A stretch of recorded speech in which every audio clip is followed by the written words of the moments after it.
Good morning, everybody. So let's start off here in the barn. My parents had to go away this morning, so I'm here myself opening up greenhouses, doing barn work. Gotta run down to the local bakery for buns for our market. So let's just get to it. First thing I gotta do here is shut off the heat in the barn. We have to turn this on so that our pipes don't freeze overnight because it has been getting pretty cold here lately. So that's off. Now we'll head into the barn. First thing we gotta do is, well, looks like Daisy wants to come in. Do you wanna go see the cows? Where's the cows at? She's all excited this morning. First thing I gotta do after letting Daisy in is to feed the cats.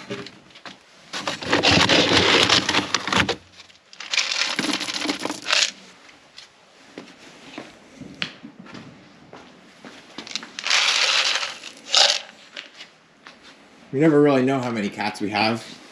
They kind of just show up and go as they please. Sometimes they won't be here in the morning, but they'll be here at night. They won't be here at night, but they'll be here in the morning. So that's just the way it goes. Daisy loves to watch them. So after that's done, I'll come over here to our chop cart.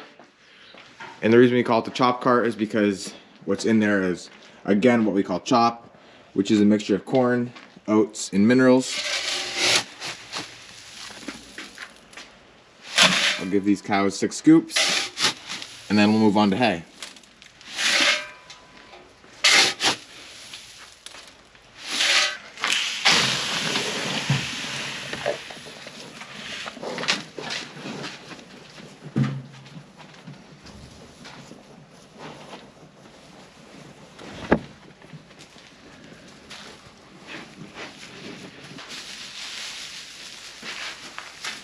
So now that barn work's done, I'm gonna move into the potato storage where I gotta bag some potatoes for our local restaurant.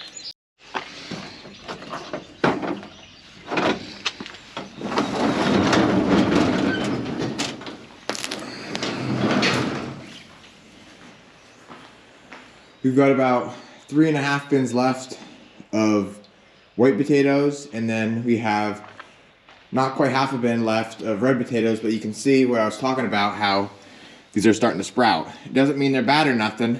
They can come right off, but it's just not what we want. And it just means that it's time to get them sold. But these over here are not sprouting at all yet, which is really nice because this is what we have the most of. And it's gonna take us a little bit to sell them yet, but the potatoes are still very, very solid and just in beautiful shape yet. So, basically how we bag potatoes is, if you haven't watched my videos in the fall, this is a 50-pound bag right here. And we don't like to put real tiny ones in, kind of like mediums to big, which is about this size right here. They're more on the medium side, and then you got some bigger ones like these over here. But that's the nice thing about this variety. These are Evas, and they stay like a very round shape, and that's got a little bit of a spot on it.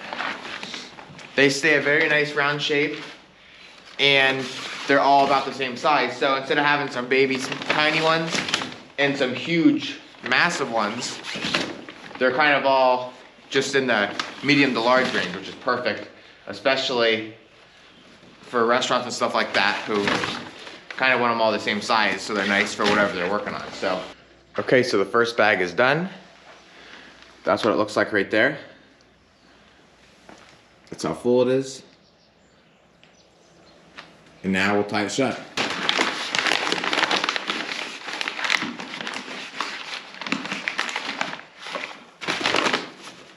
I'll put another potato or 2 in there. It's full enough, it's heavy enough, it weighs the 50 pounds that it needs to. But I like the bag to look nice and full, so if it requires putting another potato or 2 in there, then that's what I'll do.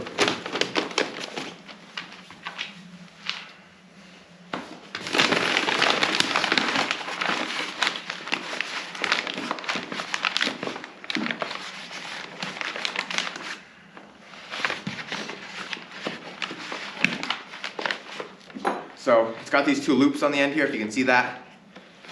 I'll get this little hook in each one of those loops, if I can get it here. And then I'll kind of pull, it's kind of hard with my arms in the way, and twist. And I'll flop this out a little bit, and there's the finished product right there.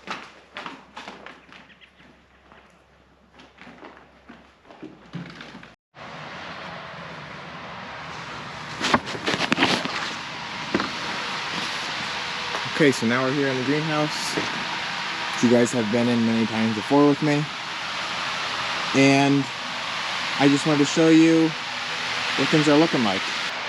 As we go through the greenhouse season, we learn more and more things every year. Like, we are learning now that these petunias and some other things in the greenhouse that we picked up from our supplier was actually a little early. Because like right now, these petunias are ready to go. Not that's gonna hurt them being in here until they're ready for sale, till the weather's right, but it's just that it's keeping them longer than they need to be, and it's more time for us watering them when we could be focusing our time on something else. So like I said, these are all doing beautiful. We're really proud of them, but you can start to see now their first blossoms are starting to die off and new ones are coming out, like this one right here. So these ones are really pretty. That speckled purple and white. Then we have the pink and white. And you can see the same thing here with the old blossoms dying.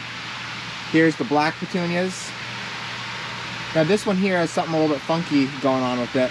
You can see how it's yellow. So we're kind of working with it. We experimented with a different fertilizer. We'll see if that fixes it. Over here we have the yellow petunias. Down here, which is one of my favorites, are these begonias. You can see that, like a pinkish red one. Over here, this is the white one, which is probably one of my favorites. Right here is a pink one. Down here is the citronella. Oh, in the wrong direction. These are the younger citronella. Over there, you can see where my finger, tip of my finger, that's all the first planting citronella. Over here, I think these are dragon wing begonias.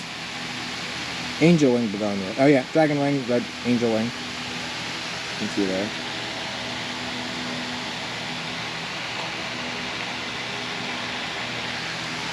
And then over here is the lantana.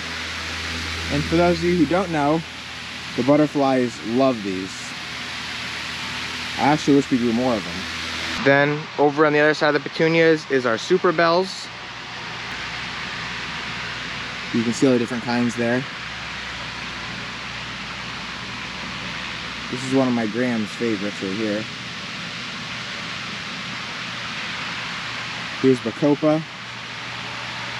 Then on the other side of me here is the Vinca vine. Down here is all rosemary.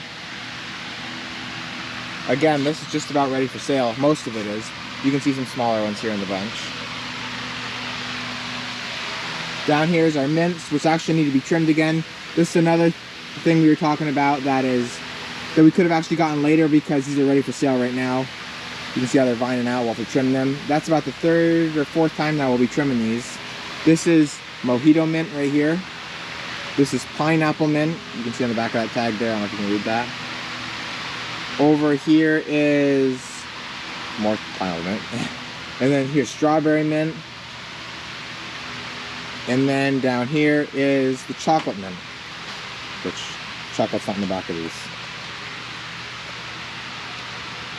Over on the side here is verbena. It's like a purplish one.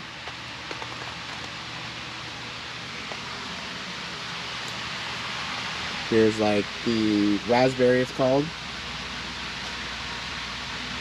Over here is red. These are just starting to come out and blossom now. And I think that's it. Then down there is just more purple. Most of the time in a greenhouse, the ideal temperature is right around 70 degrees. And usually we have somebody here at all times monitoring that and also watering, because that's the two most important things in a greenhouse. But because I'm at the farm right now alone and I have to get going, nobody's gonna be here, so I'm gonna try and crack the doors just the right amount so that lets a good amount of airflow in, but also doesn't cool it down too much so that it gets too cold. Because right now outside it is about, I would say it was like 28, probably it's getting up to like around 32 now. And if you have those doors open too much without the heat being on, and let's say the sun goes away, well then it can get pretty cold in the greenhouse pretty fast. So now I'm on my way out to the market. I'm gonna drop these potatoes off, maybe get a muffin of chocolate milk, and then I'm gonna head downtown to get buns. So I just got the bags unloaded here at the market. Go inside here. So down here, it looks like, what do you have here, Jill? Oh, cherry squares and pineapple upside down cakes. I just made this one too. So here's pineapple upside down cake. Cherry, what was this up top? Cherry what? Cherry squares. Cherry squares. Yeah. And then what is this, candy cake? Yes. Candy cake there. And there is chocolate cake in the oven. Wow. And then over here, do you have soup on? Well, yeah, I'm just starting the potato bacon. My bacon is frying up. So you're just starting to make soup now? Smells good. So I just got my buns, and of course whenever I'm down here I have to get some kind of treat. Got a cherry cheese Danish.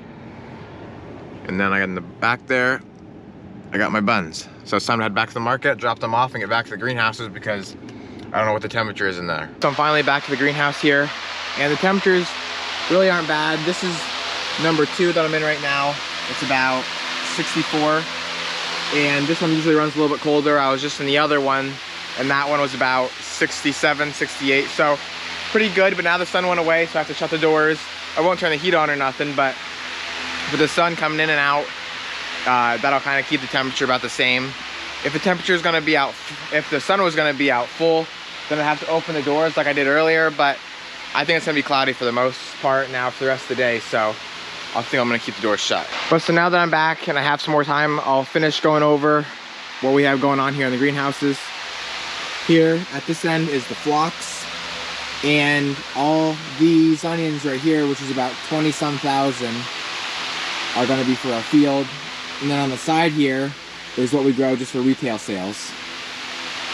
Off to the right here is, I kind of call them my sunflowers, which it's also my mom and dad's. We all work together to keep them nice, but I plant them, and then my grandma then potted them, and now I stack them out in waters, and so they're growing really nice. We have to grow several different batches so that way they're not all on at once. We have these 4 batches right here, they're all the same, and then this is obviously another batch which will be on a different time, and then this is a little bit later batch which will be on even later than that. So that's the sunflowers. Over here we have the zinnias. Everything's looking really, really nice. We're happy with everything so far. Sage, thyme. Down here on the floor is pansies and violas. Here's some of my mom's planters. They're really starting to bush out now. You can see she's got some super bells, dragonwing begonia, coleus. This one's got a prince cut, fuchsia. Over there's got a verbena. And over here some more planters. And then we have some dahlias, and I see some Thai hot peppers, Carolina reapers. We got fennel there.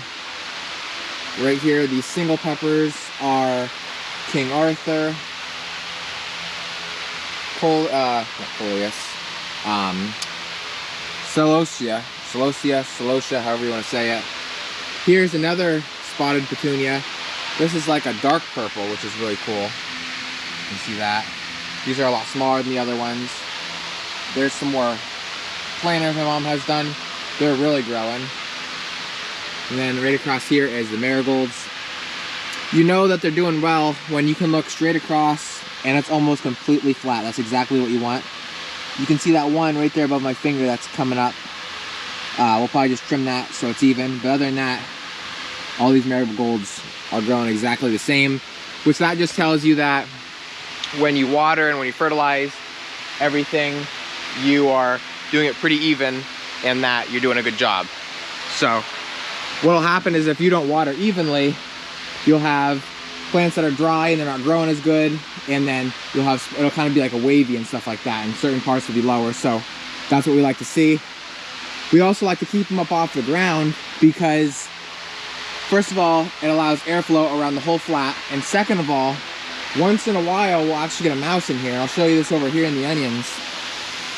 These spots in here that you see some missing, that's actually from mice. For some reason they went and pulled them out. It was only about, we're thinking 50 throughout all these flats, but we're hoping they don't get into them any worse. You can see them down in there. So it's a shame. We do have traps and stuff out for them, but you know, you don't always catch them.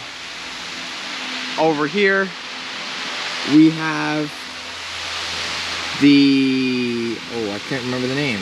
The heuchera. I don't know why I can't remember that. I don't know why I didn't see it on the tag. It gets kind of dirty right there. So, there's them. We have the purple and the pink. Here is the daisies, which these are both perennials. Down here's some grasses, and then this is really what my gram and my sister and my pap and my aunt have all been working on a lot lately. This is basically everything I just showed you. That over there was the first planting. We don't like to grow as much for our first planting because it's kind of early. People are afraid of frost, stuff like that. But then as you get into the mid-season when there's no threat of anything, like frost-wise I mean, that's when people really want to start buying heavy. And that's why now all this stuff is gonna about come on at the same time, because, well, actually, this is like our second batch, and then over here is our third batch. This stuff's a little bit smaller.